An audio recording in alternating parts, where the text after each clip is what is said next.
here for you and me. Keep Hawaiian lands in Hawaiian hands, yeah. Keep Hawaiian lands in Hawaiian hands, yeah. On the road we go. And so as part of the Crown lands, it was actually lands that were meant to raise revenue for the Kingdom of Hawaii. Turns out that the kingdom had no income taxes, and the office of the king was run by revenues generated by the Crown lands. So these are all Crown lands. Agriculture, whatever, ran the office of the king. So the other thing that's important is that this place is associated with La Hoihoi'ea. You've heard of that? Do you know Hawaii was a British territory for like 6-7 months? February, March, April, May, June, July. Yeah, for 6 months Hawaii was British territory, and we'll get into that story a little bit more.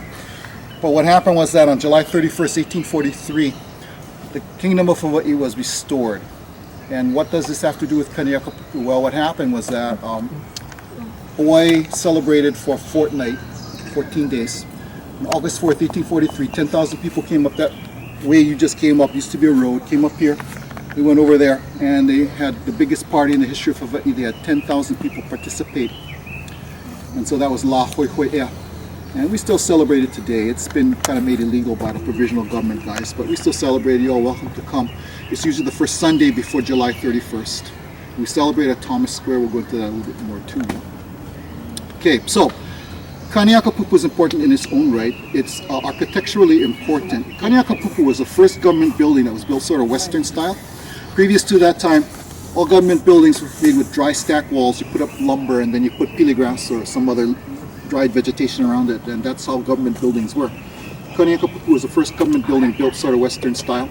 There was a previous building here that was built by Liholiho Kamehameha II in this general area, but Kamehameha III expanded it to make a better place for his queen Kalama, built about 1835, about the same time as Kauai Ha'o Church, and built with the same kind of materials. We have cut coral block, we have stone, held together by mortar and plaster.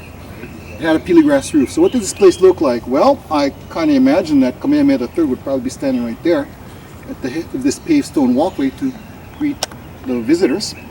And there was a wooden lanai that extended where the border, the plaster ends over here, up to the edge of these stones. There was a wooden banister that went all the way around with a gap on all four sides to allow entrance and egress.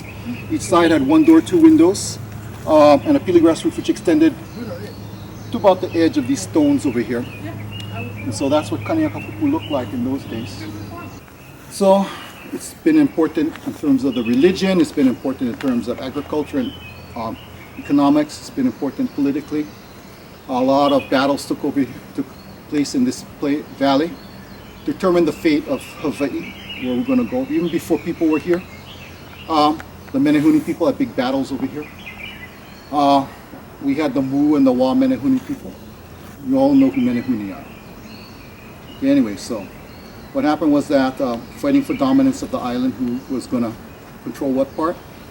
And so what happened was that they said they set the boundary by this stone. The stone is actually right before you get into Waolani Valley. It has a name, it's called Pohaku Umi'umi. It's a very important stone. It's a pico stone. That's where people put, the birth cord thing into the stone. You put it in there so the rats didn't eat it, because if somebody ate the picos of your kid, the kid would turn out to be a thief. Oh well. So that's why you put it inside the pico stone so it wouldn't. It's also an important birthing stone. If you're going to be a high chief or chiefess, you probably wanted to be born on top of that stone. It's also said that King Kuali'i held court on that stone, that stone still is there. So that if you look at the stone, you can see the finger marks where the Menehune were pulling it back and forth. That stone also is important in the legends. It said that the Menehune fought a giant, and the giant picked up that stone and flung it back across the valley, back and forth. And that stone ended up, well, somehow or other, Menehune people defeated them. But at any rate, the boundary for the Menehune people runs through that stone, going Mauka Makai. And everything on this side of the island, the Diamond Head, Makapu'u side, became the place of the Mu people.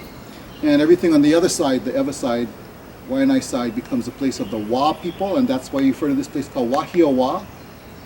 Wahiawa. the place of the Wa people. Yeah, so that's Wahiawa. Everything on that side is the Wa. Everything on this side is the Wu people. So other important battles have occurred here.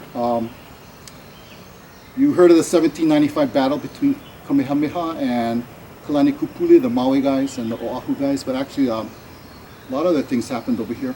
1783. Well, it goes back 1778. A guy named Captain James Cook kind of like is blown off course, and he stumbles across the Hawaiian archipelago. He finds a complex social, cultural place that didn't have metal. And Hawaii discovered that there is a big world out there that is very hostile and has weapons that could kill people from afar, which is really not fair, because the only way to kill somebody was mano a mano, man on man, woman on woman. But at any rate, yeah. And the prophets predicted that this thing was going to happen. They said that the big fish are going to eat the small fish. So it's kind of understood, if you didn't do something about this, the world was going to come and swallow up Hawaii. So it was understood that Hawaii needed to be unified. There was only one Hawaii. And the issue was who's going to be the governance of it. And there were two very ambitious people at that time who wanted that. One was King Kahekili of Maui, and the other was Kamehameha Paea of Hawaii Island. Each of these guys had their own problems and really didn't have dominance of their own place. Kahekili ruled over a very small kingdom, the island of Maui, didn't have much in the way of resources, couldn't sustain a big army. Kamehameha Paea had his own problems. Hawaii was really big, had a lot of resources, but the problem was that he had three other co-rulers. And did any of you watch Braveheart? Braveheart? The Scots guys, it was William Wallace, played by, what's his name? What was his name? Mel Gibson. Yeah, Mel Gibson. So one day, like the Scots would take on the British, right? They're fighting for the freedom of Scotland. And so one day all the Scot lords are like with him and they're attacking the British. And the next time he brings them out to battle, all of a sudden all the Scots lords are with the British fighting the Scotsmen. And so same thing was happening on Hawaii Island. Kamehameha would be fighting these other guys, and every time somebody started getting dominant, the other guys would gang up and attack the other guy because he looked like he was going to be dominant. So nobody had really control of Hawaii Island. So it kind of was back and forth kind of seesaw kind of problem. So Kahekili sought to end his problem. What he needed was resources. 1783 he strikes. He attacks the combined kingdoms of Oahu and Molokai. At that time, Oahu and Molokai was one kingdom. And 1783 there's a battle where he defeats King Kahahana of Oahu. You all know where Papakolea is? Hawaiian Homesteads, Mauka of Punchbowl. Well, it said that, no, where was that? No, sorry. Anyway, is that right? Yeah, that's right. So it said that the forces of Kahekili were aligned in Kapapakolea and Awaiolimu. You know where Awaiolimu Street is? That's the first street down from Punchbowl. Anyway, the forces of Kahekili were aligned in Papakolea and Awaiolimu, and it says that Kahahana of Oahu was aligned in Paoa and Li'uanu, and it said that the first attack of that battle was launched from the side opposite Paoa. It said that so many warriors died that day that the little stream, Paoa stream, was plugged up with bodies and it ran blood. The original Battle of Kapanewai, actually. So the King Kahahana of Oahu was beloved by his people. He ruled over a time of peace and prosperity. They didn't much like Kahekili. Took Kahekili 3 years, I think, to capture Kahahana and sacrifice him on the altar. And again, Kahekili was a very cruel kind of leader. And what happened was the people of Oahu rose in revolt. Kahekili had to send a second army in to subdue the people of Oahu. So it was a terrible slaughter of the districts of Kona and the districts of Ewa. The people of Oahu did not put up with a lot of guff from their leadership. Did you know they had recall in those days? Kings and high chiefs. Do you know what recall? People of Oahu, okay. There was a guy called Kumuhana who was the son of Kuali'i. And it said that Kumuhana, paramount chief of Oahu Island, was a kind of lazy sort of guy. He was kind of like evil. He kind of like got up late. He was stingy. He was never there when you needed to have an administrative decision made. And every time he needed a guy, he was always off in the plains of Ewa shooting rats with bow and arrow for entertainment. And so the people of Oahu, well, they didn't put up with that kind of guff from their leadership, so they recalled him with prejudice. And you know how the people of Oahu recall their leadership with prejudice? The guy ends up on the sacrificial altar. Yeah, they didn't put a lot of guff with their leadership. Yeah, they had recall in those days. So yeah, the people of Oahu did not like Kahekili. They rose up in rebellion and he had to send his second army. What happens after that is that 1794, Kamehameha defeats Kahekili, Battle of Iao. Kahekili, well, he dies that year. His forces of Maui retreat to Oahu. And Kamehameha launches his attack on Oahu 1795. And what happens is that I don't think the people of Oahu really liked the Maui guys. I don't think they really backed him. Kaniakapupu, who was the successor to Kahekili, chose to fight the battle of U'uanu. All previous battles of Oahu, they all retreated up Waianae Uka, what we call Wahiawa now, but that actually used to be the district of Waianae. You run through Waianae Uka, you run over to Waialua, you jump on your canoes, you retreat to Kauai, regroup your forces, and when the other guys are distracted, as they always are, by other people in the rest of the kingdom, then you come back and you take Oahu back. But he didn't. He came up with U'uanu, and there are kind of reasons for that. One of the thoughts was that the people of Oahu didn't really like the guys from Maui, and they didn't trust them at their back. So they come up this place. There was only a one path transit point over the Ko'olau. So either you're going to win or your army's going to be annihilated. There's no two ways about it. You got to win or you're going to die. And so he chose to come up here, and of course he didn't win. Okay. So what happens is that if you ask people nowadays, it's like, okay, who's your ancestors? Oh, I come from the Maui line. Kahekili, yeah, I'm royalty. Everybody's chiefs, you know, what can you say? Everybody's a chief. But the reason that so many survived was because Kamehameha said it didn't go to the final battle scene at the Pali Vault scene. What's his name? With the long spears, the Kipu guys pushing the guys off the Pali. Yeah, but that actually didn't really happen that way. It said that by the time the battle came to the Ili of Luakaha, it said that the Maui guys were in complete rout. There was really no organized resistance. It was a slaughter. It said that Kamehameha came up to the hill of Kaniakapupu and evoked the Malamahoa. Have you heard of that? Or Malahoa? Never heard of that? First law of Hawaii, you never heard of that? Oh boy, you guys took like civics or, you know, Hawaiian history? Okay, well, all right, what happened? Kahekili, okay, Kamehameha begins his wars for dominance of Hawaii Island. One of his favorite uncles was killed by the chief of Hilo. He swears revenge. So he amasses the army and they march onto Hilo. And what happens is that it was like ill-fated from the beginning. What happened was that it was raining all the time, people got sick, the supplies got wet, and it was just miserable and awful. And they suffered defeat after defeat, but they still pursued the Hilo guys down. And it said that at Kilauea, the defeat was so resounding that Kamehameha's own soldiers had to run up and say, "Oh, Your Majesty, don't be afraid, don't run away, we're your guys." That's how bad it was. And the only reason they survived was that they retreated to their canoe fleet, which was then, I guess, parked at Keauho. That's Puna, not Keauho, Kona. And they escaped, otherwise they would have been probably annihilated. And it said that later during that campaign, you know, they stopped off the Laupa Hoi Hoi, that was friendly territory. The rest of the place was enemy territory. He had business to attend to, so in the south. So he brings a canoe fleet over and goes down south. He sees people standing on the shores of Puna.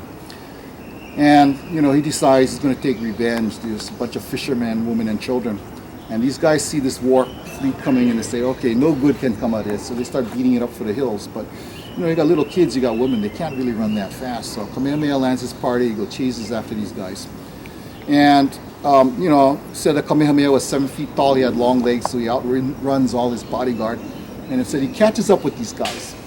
And somehow or other he's disabled. The legend is that he gets his foot stuck in a lava crack. And what happens is that the fishermen, seeing that his situation is such, turn on him and they beat him with their paddles, and he whacks him with their paddles until he splinters the paddles and knock him senseless. And it said that his bodyguard finally catches up, and they all retreat back up Mauka, and so they don't pursue it further. So Kamehameha is rescued. So that later, after he establishes dominance of the island, he lands another war party in that same place, and he goes to the village where these people were, and he rounds up the people involved in the incident. What do you think he does to these folks? Yes. Huh? Forgive them. Let them go. He what? Let them go. Yeah. He apologizes. He says, you know what, I had no right to attack innocents and non-combatants. He says, this is really a bad thing. He says, you know, from now on, like, you know, the innocent can't be punished for no reason. So he promulgates the first law of Hawaii. The first law, even before Hawaii was one kingdom. Hence the mamalahoa or malamahoa, the law of the splintered paddle. Basically it says that let the old man, the old woman, the child, let the rich man, let the poor man all have the same rights. Let no one molest them. Let them sleep at the side of the road, unmolested. And for that, we have the king's kapu. You know what the king's kapu was? Yeah, it's heva make. You all know what that translates to? Yeah, you break this rule, you die. Yeah. So the woman, the child had the king's protection.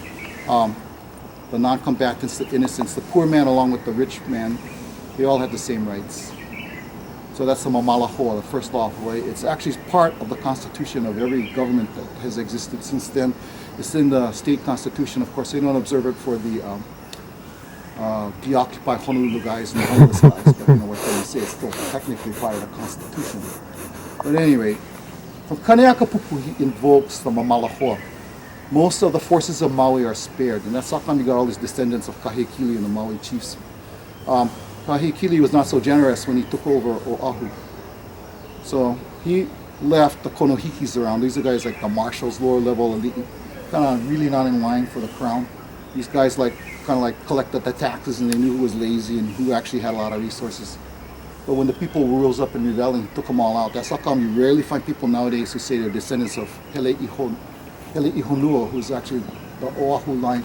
Very few can claim descendancy from the Oahu line of chiefs, Kakuhiheba. So, so what happens is that Liho builds a house for his younger brother, Kamehameha III.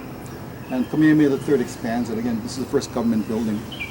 Well, what did it look like before? Well, we have our four walls, we have the doors, we have the windows. We had a pili grass roof, so it was still a very Hawaiian kind of place. It's got some interesting architectural features. The windows are beveled, doors are beveled. If you go to Iolani Palace or Washington Place, you find the same thing. Because glass was very expensive, and you had to kind of like make full advantage of it. So you bevel the doors and the windows to allow more light in. There's other interesting architectural features. If you look at the alignment of the doors are not really aligned. They're kind of off a little bit. Even the doors over here are off a little bit. Yeah, you see? A little bit off. The windows are off a little bit. Anybody know why? Was it because it was good feng shui? Was it because they couldn't figure out how to do Western architecture correct? Anybody want to guess? Okay, keep the night marchers out. So that's the reason why. The other interesting thing is the orientation of this place. North is that way. Actually more that way. Mauka Makai is more that way. So this house is not oriented to the compass points. It's not oriented to Mauka Makai. And we had a hard time figuring it out, but we kind of figured out finally that this place is oriented to the winter equinox. And so apparently, this hallway over here, during the equinox, the sun rises and shines through that door and out that door, and sunset, the sun shines through that door and out through that door. Which is appropriate actually for the winter, because if Kaniakapupu was Lono Heiau, and the time of Lono is the winter time. So, interesting kind of place in and of itself. Kaniakapupu was described as one large room and two smaller rooms in the back. The large room was where you entertain the ambassadors and the foreign guests. It's also where the Chief's Children's School was at. And if you look at that mark on the wall, that probably marks the big room in front. two smaller rooms in back. You can see where the wooden floor was, where you look at the plaster where it ends over there. There was a hardwood floor. So this is Queen Kalama's bedroom. This is Kamehameha III's bedroom. So Kaniakapupu was a good place. He came up here to escape from the rigors of running the country. You all know who Kamehameha III was, Kauikeaulu. You all know who he is. You know he was born divine. He was born a living God, you know that. His mother's Keopuolani, his father was Kamehameha the Great. He was of the Ho'i class of Pio chiefs, and he was born basically divine. His word was a law. His word was a religion. If he said that we're going to build a school over here, they built a school over here. If he says Hawaii's trade policy is this, then Hawaii's trade policy is this. If he says, you know, I read about your case in the newspaper, and you know what? You killed a guy, and I know it, and you know it, and you're guilty, and you're going to hang. Then you're going to hang. I mean, you could appeal to God. Maybe God would kind of like send down a lightning bolt and strike, you know, the noose as you were standing there and therefore spare you. But other than that, there's like, you got no appeal, that's it, you're going to hang. So, he was born a living God. And your living God, unfortunately, every time some foreign gunboat sails into Mamala Harbor, that's Honolulu Harbor, they made demands, and your living God had to give up stuff all the time. So, kind of weighed heavily on him. He said he came up here to escape from the rigors of running the country. It's also said that at least one of our chair, Kalahiki, thinks that he came up here to escape from the hustle and bustle so he could get things done. It's said that he wrote the Rights of Chiefs and Men 1839 partially in this building. Have you heard of that? Rights of Chiefs and Men 1839? Okay, he was born divine. His word was a law. His word was God himself speaking. So in 1839 he writes this law. It says that all people have the right to pursue happiness and the right to property. He says no longer can anything be taken from somebody. In the old days, like, okay, oh, it's a beautiful house you have. You know what? It's mine, get out. And it was his. We got into arguments. Or if he said, what? You gave me a stink eye? Give that guy 30 lashes. And it's like, too bad. You can get 30 lashes. Too bad. That's it. So in that law, he says, number one, you have the right to private property. Nobody can take anything unless it's properly condemned and it has to be compensated for. Number two, he says you can't be punished unless you actually are convicted of something and the punishment has to meet the crime. Said he wrote that partially in this building. So no longer has he got the divine word. 1840, he writes the Constitution. You all know we had a constitution in the kingdom, right? It was a constitutional monarchy. Didn't know that, did you? Okay, he establishes the modern government of Hawaii. He establishes the legislature, which consists of representatives elected by the people, the nobles who were of the elite class, and he establishes a judiciary system. He also no longer is divine. He no longer is the king. He is the officer, the executive officer of Hawaii. He is now a person. He is no longer divine. He can be sued in a court of law. He can be prosecuted if he breaks the law. It said that he came up here in 1840 to write that constitution, partially at least in this building. Also 1847, the Mahele. You've heard of the Mahele, the parting of the lands, where he establishes the principle of private property. Up until that point, the gods owned all the lands, and he as the king was just a steward for the lands, and he assigned people to work the lands, but it was actually the gods who owned the lands. But in 1847, he does the Mahele, and now you have private property rights. Said he wrote it partially in this building. So one of the curiosities of the Constitution of 1840 is a clause that says that no idiot shall sit on the throne of Hawaii. And the Constitution of the United States doesn't have such a clause, does it? That's why things happen in the United States that didn't happen in Hawaii. But at any rate, they didn't want ignorant people sitting on the throne. So you had to go to Chief's Children's School, which at that time was a pretty high-powered school, run by Juliet Starr Cook. It was actually downtown. And you know how downtown gets in the summertime. It's kind of awful and icky and hot. So summertime, they would come up here and they would spend time in this building, and they talked about their time sleeping on the hardwood floors with pillows, being served by food from the halekuki, the cooking house over there. So what does that mean? Well, that means that every monarch from the time of King Kamehameha IV, every high chief who was eligible for the throne was in this building. This building. We know that Kamehameha III was in this building. This was his bedroom. We know that Liho built a house for Kamehameha III someplace in this general proximity, if not over this very same place. We know that Kamehameha the Great didn't go to the final battle scene of the Pali, but came to Kaniakapupu, which we're not exactly sure where it is, but pretty certainly he came and visited this spot. This may be the heiau, we don't know. So what does that mean? That means that in this room, or the general proximity, every monarch of Hawaii, every high chief was in this room or in the general proximity. And I don't think there's any place in Hawaii, any place in the world where you can say all of the kings and queens were in this place. So this is Kaniakapupu. All right. La Hoi Hoi Ea, party, 10,000 people. It said that the party was held in a place that was 60 rods from the house in the general direction of the Pali. The Pali is that way. And we're all familiar with British imperial system of weights and measures and lengths, yeah? A rod, yeah, 17 feet. So approximately 1,000 feet in that direction is where the great party was. And it said that Kamehameha the Great, Admiral Thomas, the various ambassadors sat at the head of the table. And that 10,000 people were served on a table that was 20 rods long, 350 feet long. So, okay. Something else about this place. There's a lot about this place. We'll get to it eventually. So we're going to be moving right along. 1998, 1999, the Bishop Museum, University of Hawaii did Archaeological field school over here.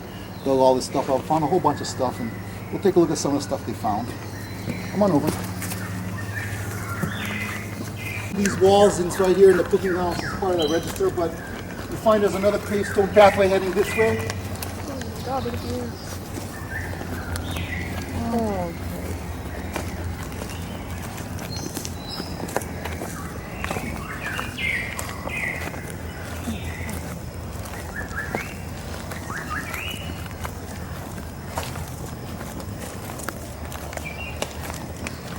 Okie dokie. And you see there's another paved stone pathway headed over there, and there's something outlined with rocks over there. And there's a big pit over there. So when the field school dug underneath there, they found that there's a layer of plaster on top, then there's coral underneath that, and there's coal underneath that.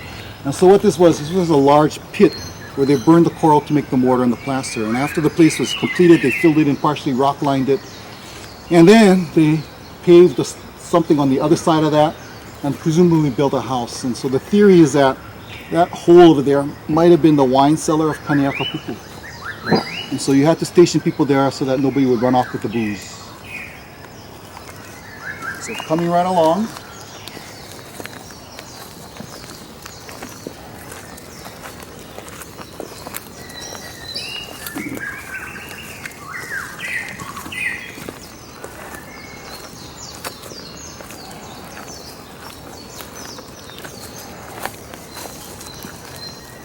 When the field school came here, they found this thing. It was actually covered with hau. You know what hau is?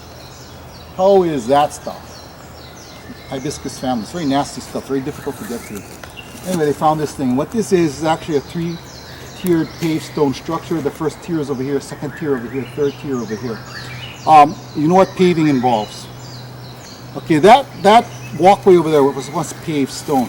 And it looks kind of rough right now, but what you do is you get these humongous several hundred pound stones, and you lie them on the ground, and then you get smaller stones and fit them inside of pukas, and you get smaller stones and fit them inside of pukas on top of that. And finally on the very top you put little pebbles on top, and what happens is that, yeah, you can wear your fancy dress shoes, you can walk on those paved stone structures, you can walk over here. But what happens is that you have to maintain it, because otherwise the little pebbles fall through and the stones fall through, you gotta like constantly maintain it. And so the pebbles are probably still there, it's just that they kind of fell through the holes, and the pebbles are probably here too. So anyway, theories. One theory is that this is the heiau of Kaniakapupu. Lono heiau.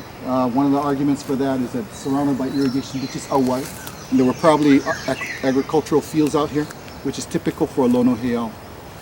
The other problem though is that Lono was everybody's god. So you could have a stone in your house and that would be a Lono shrine. So Lono, yeah, he was everybody's god. He was the common person's god.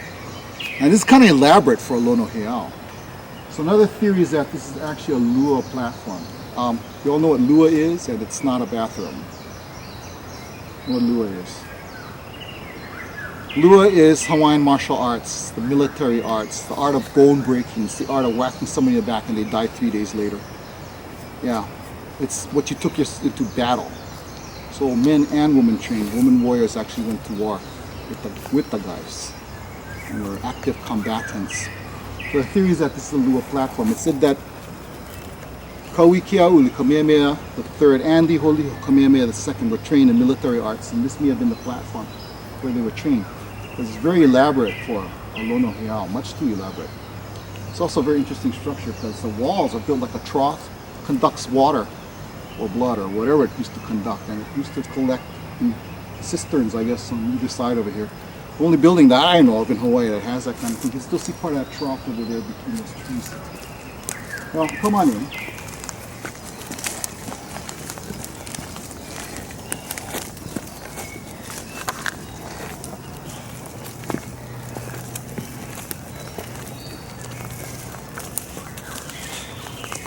Okie dokie.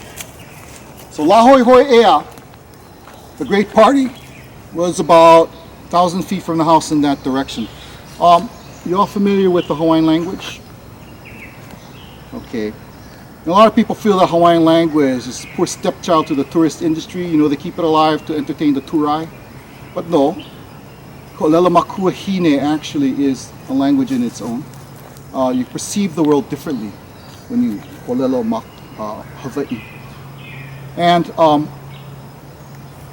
what happened was that on July 31st, 1843, well, you all know the story about the British occupation. You know the story? No. All right. The year was 1843. A guy named Charlton was a British consul to Hawaii. He was let the use of a piece of property to build a house, and that piece of property is on like the bushes side of Washington Place in the governor's mansion. Yeah, they have a bunch of bushes and they have like crown flowers over there now. But that used to be the site of Charlton's house. It was not very spectacular. It was square and it had adobe. But the problem was that he kind of like didn't pay attention to the property lines, so he straddled his adjoining neighbor's property. So what happened was that the adjoining neighbors did what any other barbarian, brown, uncivilized people would do. They took him to court and they sued him. They said, either you buy the easement under your property or we're going to have to demolish that piece of stuff on our property. So Charlton did what any other civilized member of a great nation would do. He called for the fleet.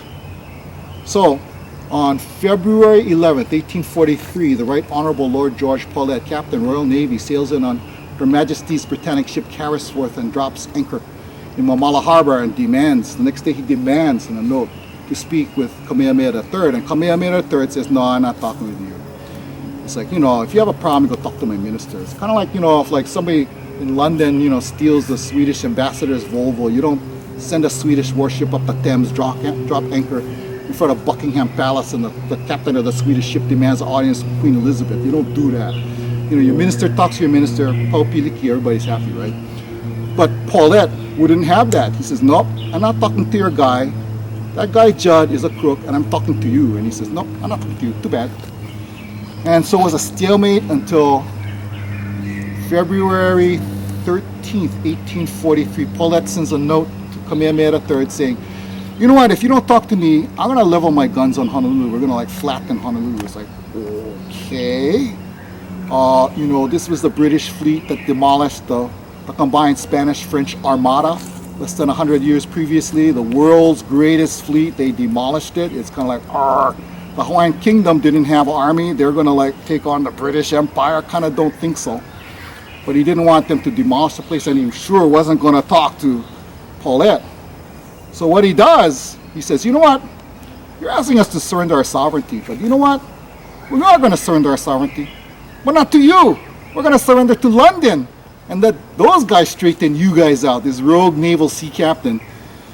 So, February 13th, he lands, takes down all the Hawaiian flags and burns them, puts up the British flag and declares Hawaii to be British territory. So it takes a while for the news to reach the British squadron, the British Pacific Command, then stationed in Valparaiso, Chile. And you had the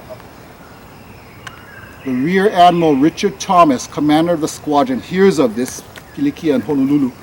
So he jumps on his sailboat, he flies to Honolulu as fast as he can, requests an audience with the king in the last week of July and says, you know what, this is bogus. You know, nobody does this because your council is being sued in civil court. So that's what they did. July 31st, they march out to the country, lower the British flag, put up the Hawaiian flag. He declares that day to be a holiday, La Hoi Hoi Ea. He declares that to be Hawaii's first public park. Perhaps you've heard of it. You've heard of Thomas Square?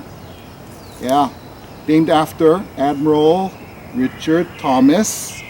And the street Mauka of Thomas Square is Britannia for Britannia. And the street on the Diamond Head side of Thomas Square is Victoria for Queen Victoria of England. So he marched back into town, and from the steps of Kauai he gives a speech. And part of that speech includes these words, Ua mau ke ea o ka aina I ka pono. Ua mau ke ea o ka aina I ka pono. And that's also the name of the day, La Hoi Hoi Ea. Ea.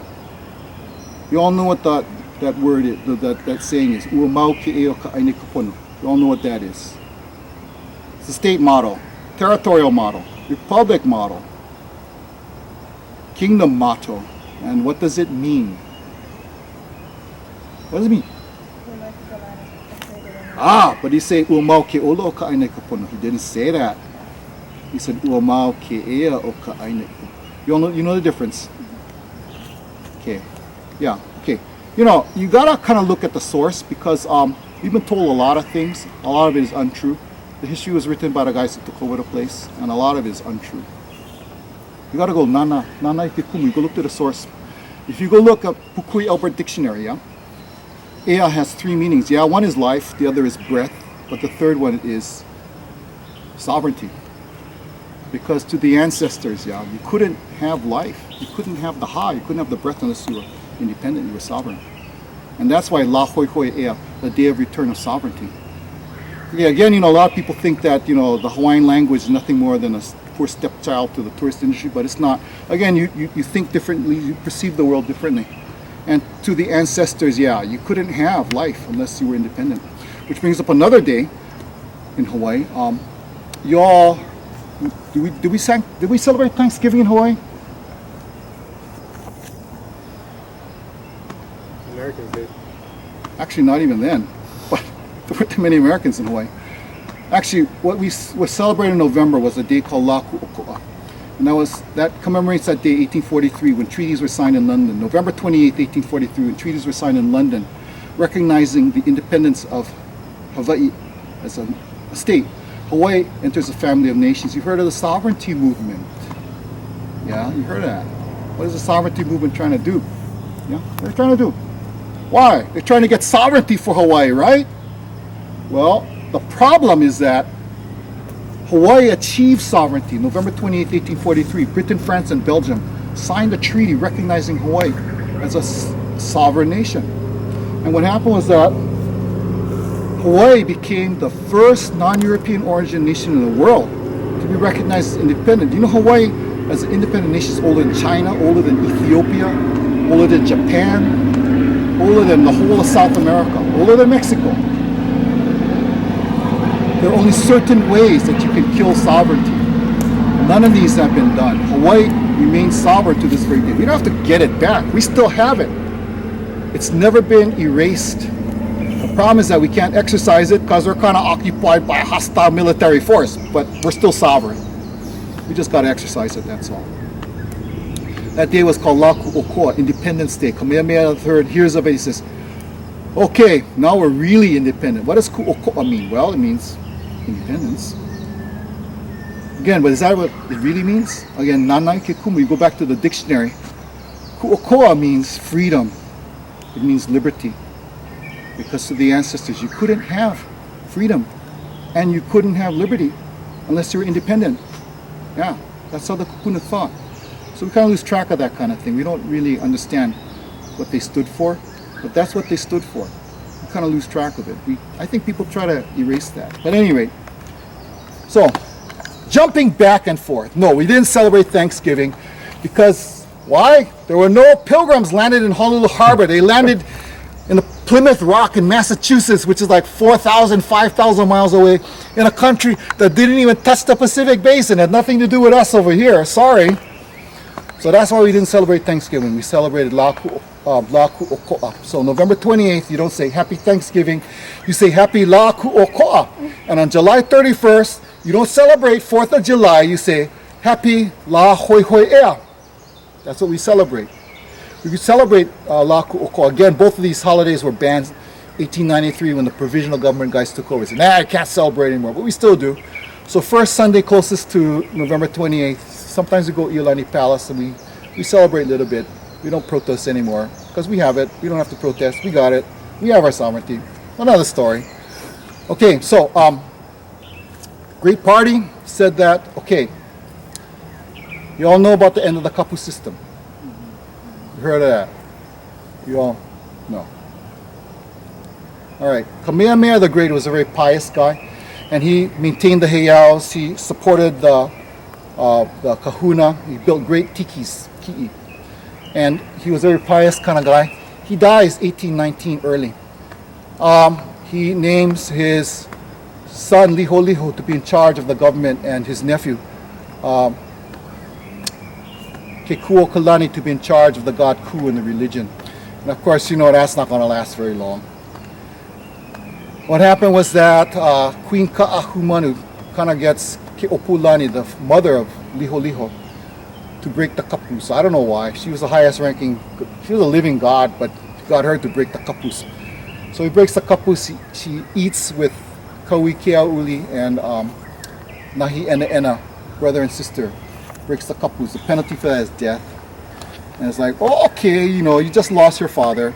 And then now your mother just broke the Kapus with your younger siblings, and technically they all have to die. And it's like, gee, do you really want to do that? And no, he didn't really want to do that. But if he didn't do that, he'd be breaking the Kapu system.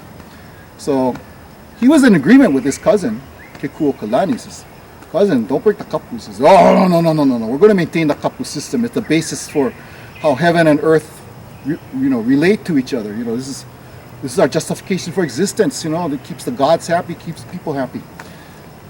But he couldn't see that he's going to kill his mother and younger siblings. He's going to have to wipe out his whole family. He didn't know what to do about it. He was torn. Said he spent months on his boat going up and down the Kona coast, didn't know what to do. What are you going to do? What are you going to do? Didn't want to kill the Kapu system. But finally he says, no, can't kill his mother. He can't kill his family. He just lost his father. He can't kill everybody. So he says to his cousin, yeah, sorry, we're going to break the Kapu system. And Kekuo Kalani said, no, can't do that. I'm in charge of the god Ku. We have to defend it. That's our job, to defend the system. So he mounts an army in Ka'avaloa, Kealakekua Bay. And Liho Liho Kamehameha II mounts his army, and they march down to Ka'avaloa. And big battle over there. Kekuo Kalani actually won that battle, shoots all of Kamehameha's chiefs and generals, and they beat a hasty retreat back to Kailua Kona. Fortunately for them, those were only flesh wounds. So Kekuo Kalani marches his army north up to Kailua Kona to take on the remnants of Liho Liho's army. And meanwhile, he brings his chiefs back, his generals. The prophets at the time said, okay, when you meet at that battle, he says, you're going to be victorious during the day, but he says, withdraw in the afternoon. Do not engage these guys in the afternoon. So Kekuo Kalani goes up to this place called Kuamo'o, and that's on the south side of Keauhou, Kailua Kona. You ever heard of that place? Yeah, Kuamo'o. Very harsh place. Lava fields, stark, no trees, no nothing. It's hot. It's really awful. Terrible place to die. And so what happens is that Kekuo Kalani, he just routing. He's like the Kamehameha guys are falling back in disarray. And comes noontime, and it's like, okay, they're all running. They're just running back to Kailua Kona. And he says, we got to strike now. These guys are just completely, we'll just overrun them. So he ignores the kahunas, and he attacks. And he leads a charge. So he and his wife, High Chiefess Manono, get separated from the main body of his army and are shot down by Kamehameha's guys. And so he is on the ground wounded. His wife Manono protects him and appeals to Kamehameha's general. That's her half brother. He says, brother, spare us. We'll drop the fight. you know, spare your brother-in-law. And he says, nope, you all die. Shoots them. Takes their bodies back to Kailua Kona. The rest of the guys, they left in the sun on the battlefield. That's how you dishonored your enemies. You kind of let their bodies just lie there and they kind of bleach in the sun. For many, many years after that, you could go over there and you could see their bones scattered all over Kuamo'o. And so finally what happens after many, many years, they gathered up the bones. And Kuamo'o is kind of like this big cliff and you got this big lava field and it kind of drops off down there. And so they built altars against the side of the hill and they put the bones inside there. Every once in a while there's a big earthquake, knocks down part of the aku. You can see the bones protruding from the stuff until they actually put everything back together. But anyway, so the Kapu system ends. Liholiho said nope. So if Liholiho's house was built around there, you know, you can't really do the Kapu. It's like, okay, it's the penalty is death, you die. So this is the how Kaniakapupu was abandoned. 1843, what happens is they said they took an abandoned structure, they put a roof for it, they served the 10,000. These holes are not fire pits. That's actually vandalism. Those are actually post holes for support. And we think this is the abandoned structure where they served the 10,000 people. And yes, we've had vandalism here. You know, ever since we kind of like cleared the big trees out of Kaniakapupu and around Kaniakapupu. Now, if you go to Google Earth, you can kind of like see the little dimple in the forest. And what happens is that people come up here, like they do really weird stuff. They build fires inside there. Not a really good idea. You move the stones around and you move the coral around. It kind of burns up the coral and it turns it into like this powdery stuff. And they built fires over there. We came one day and those paving stones were dug up. And the ancestors put a lot of work into this, putting a paving over here. And they come in and they dug it up. They put candles in the ground. And I don't know what they were doing over there. There's like graffiti that was scratched into the wall at Kaniakapupu. What happened was somebody was kind enough to take a rock and take the plaster off the wall, 160-year-old plaster, knock it off the wall. Thank you, but leave the plaster on, please. It's a handiwork of the kupuna. And why don't we want fires? I show you why we don't want fires over here.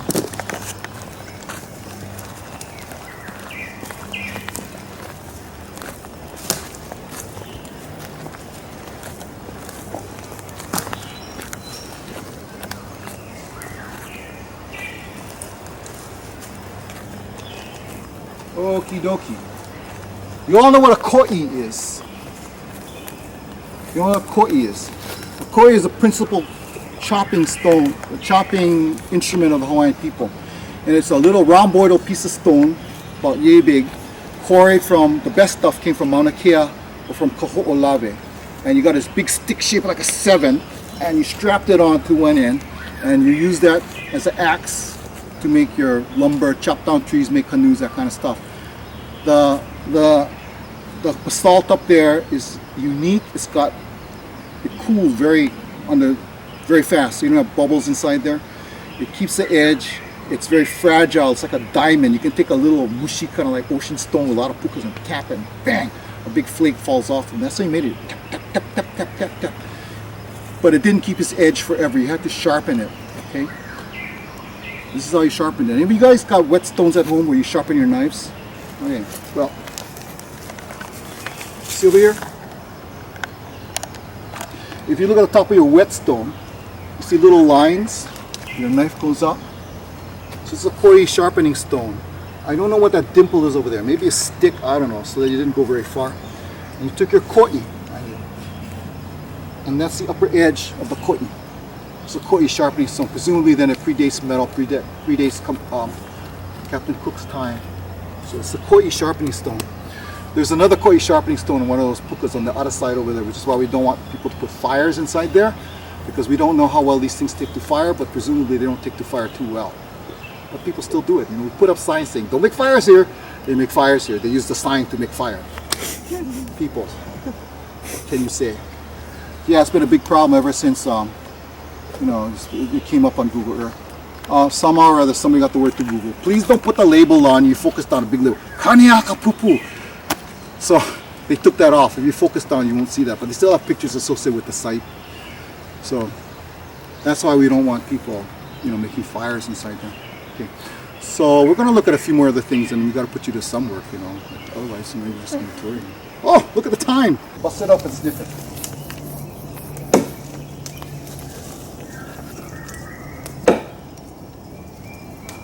What do you think? Is it good? Is it bad? otherwise? Oh, I like it. Good, bad, otherwise? Good. Opinions? Minty. Anybody want to guess what it is? Eucalyptus? Cousin Anyway. of eucalyptus? Huh? A relative of eucalyptus? Sort of. Crunch it up, sniff. Okay. What do you think?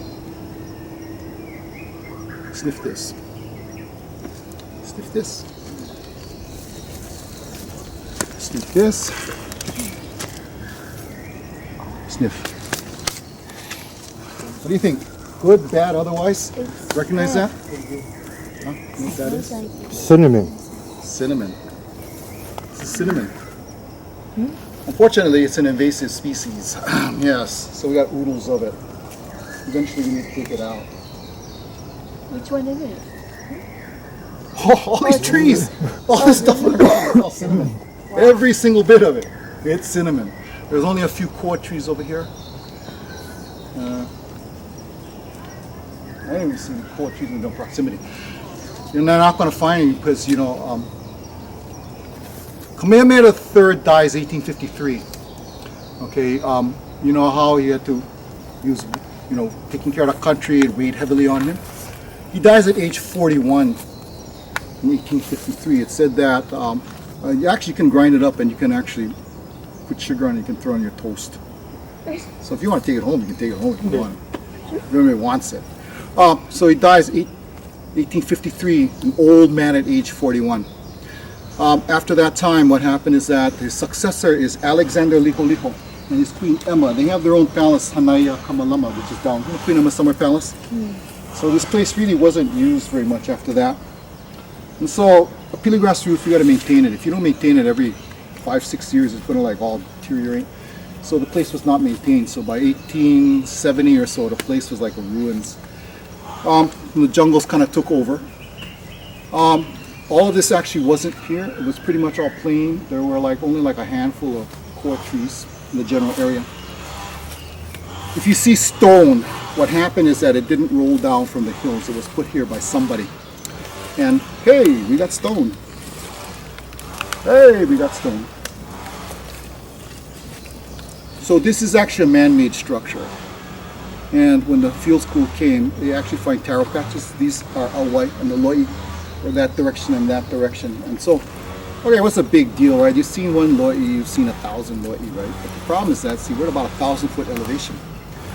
And these are actually the highest Loi in the entire Pacific Basin. You know, and you say, well, you know, Haleakala is 10,000 feet, you know, and, in Kianai, they grow the stuff, and Hana, they grow the stuff, and, Mauna Loa is 13,000, and Mauna Kea is 13,700, right? I mean, there's only 1,000, right? The problem is that you don't have mud and you don't have water. So what happens is that, all the cinders, the water goes straight through, there's no mud, you can't grow taro. So these taro patches are amongst the highest in the entire Pacific Basin. If you go up Lulumahu Valley, there's like terraces built in the hill. Those are probably the highest in the entire Pacific Basin. There are none higher in the Philippines, in Indonesia, Tuvalu. These are the highest. So, okay, we're going to be moving on a little bit more. Our person with the bare feet didn't come along.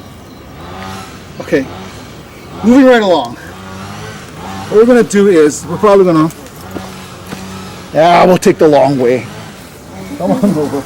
Another 3-tiered stone structure.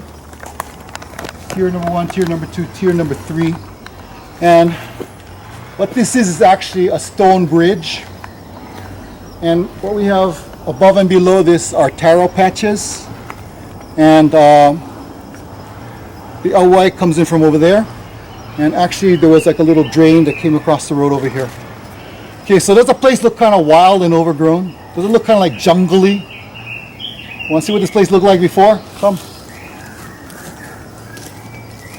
Line that runs through over here. And if you come up here, everything on that side had no bamboo for about a city block.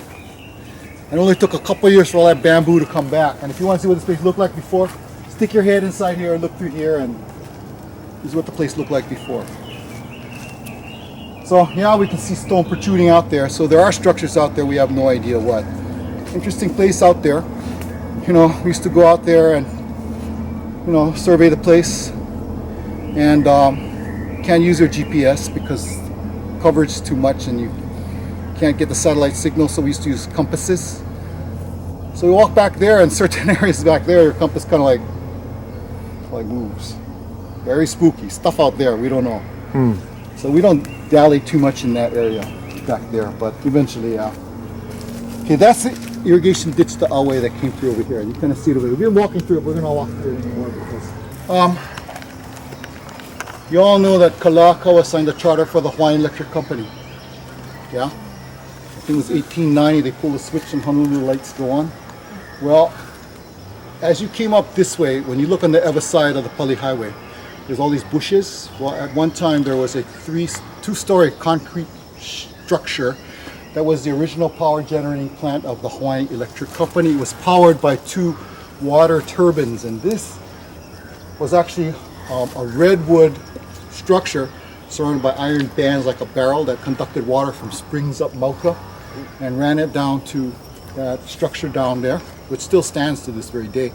They need to take care of it. It's kind of like trees growing in the wall. It's going to demolish that place if they don't take care of it.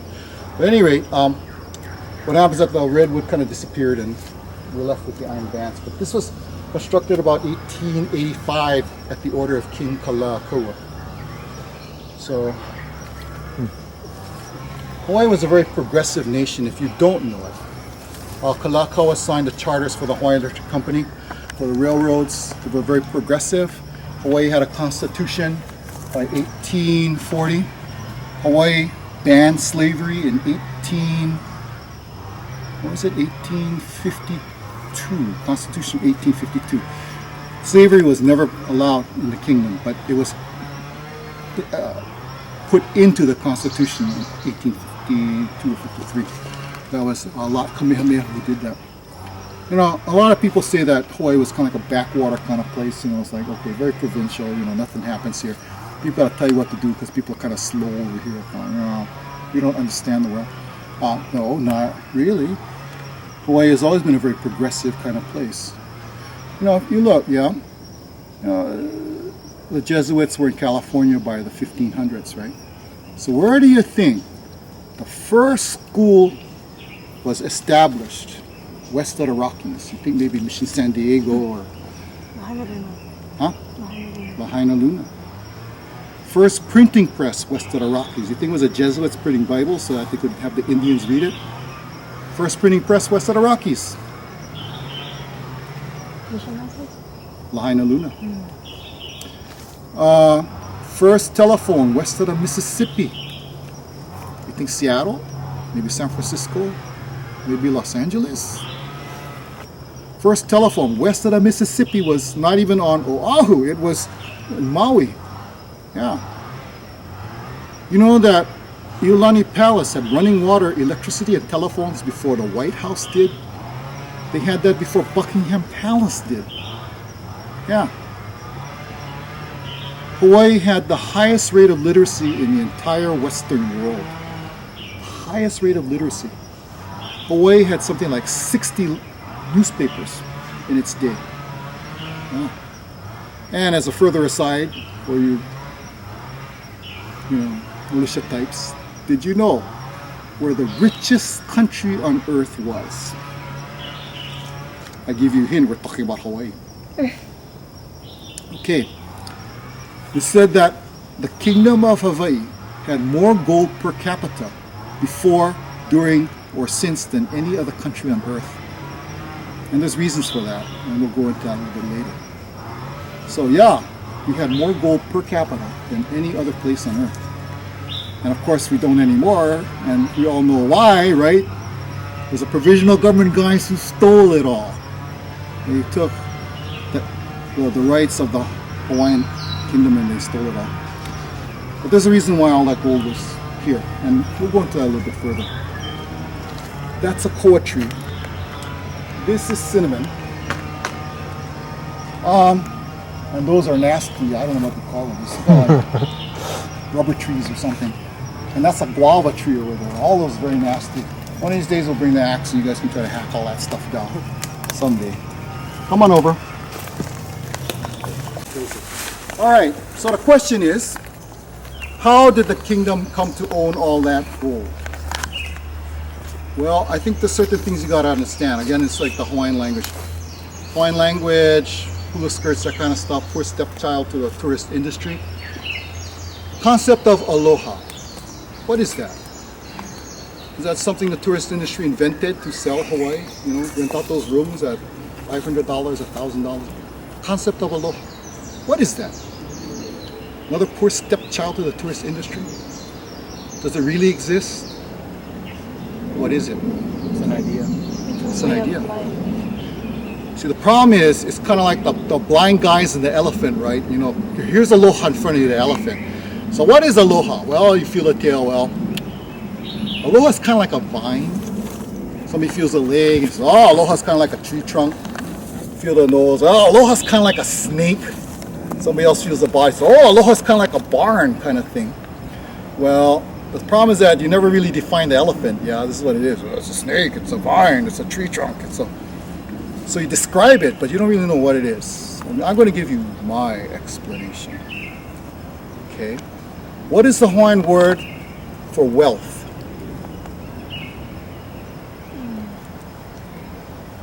Anybody know? Never heard of the song Kaniakapupu? Yeah, the rich guy. Why? What is why? Water. Water. Why? Why is that? Water is water. Because with it, you could grow stuff that produces food. Yeah? When it rains, that's always a good sign. Okay? You have vakea making love to papa. And that's the semen falling on you. That the gland can grow. Okay? So a lot of water is good. You can grow stuff. Okay? So, that's wealth. Why? A lot of water. What was the word for money? Kala. Kala. Yeah. What is that? Kala is Hawaiianized word for dollars. Dollars. Okay? What is the Hawaiian word for gold? Gula. It's just the English word gold, gula. Okay? Because to a people, yeah, if that stuff is important to you, give it a name. Food is important, right? What do you call those little things that you bake into the bun and you got all that chassis inside? What do you call that? Huh? Huh? Manapua. You know what the Pake word for that is, right? That's chassis bao. They didn't call it chassis bao. They call it manapua. You know what that is? Mea ono pua'a. The good tasting stuff with the pork inside. Yeah? Because that was important to them. They gave it a name. Okay? Things that are important, you give it a name. You just accept somebody's word for it. Okay? So gold wasn't important to them and money wasn't important to them. Yeah? Let's say, oh, you're a really shrewd trader. Okay? And you corner the market in taro. And you fill your house up to the roof in taro. Okay?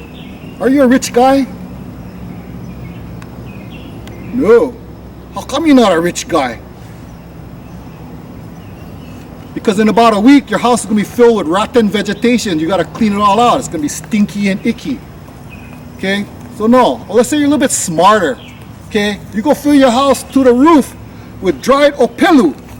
Okay? So it doesn't turn rotten. Are you a rich guy? No? Yes? Let me tell you what happens in a week. Your house is going to be overrun with rats. Okay? So it wasn't owning stuff that was important. What are you going to do? You can be the shrewdest guy in the world. You can be the hardest trader. And you can fill your hale with opelu. But the rat's going to eat it up. Okay?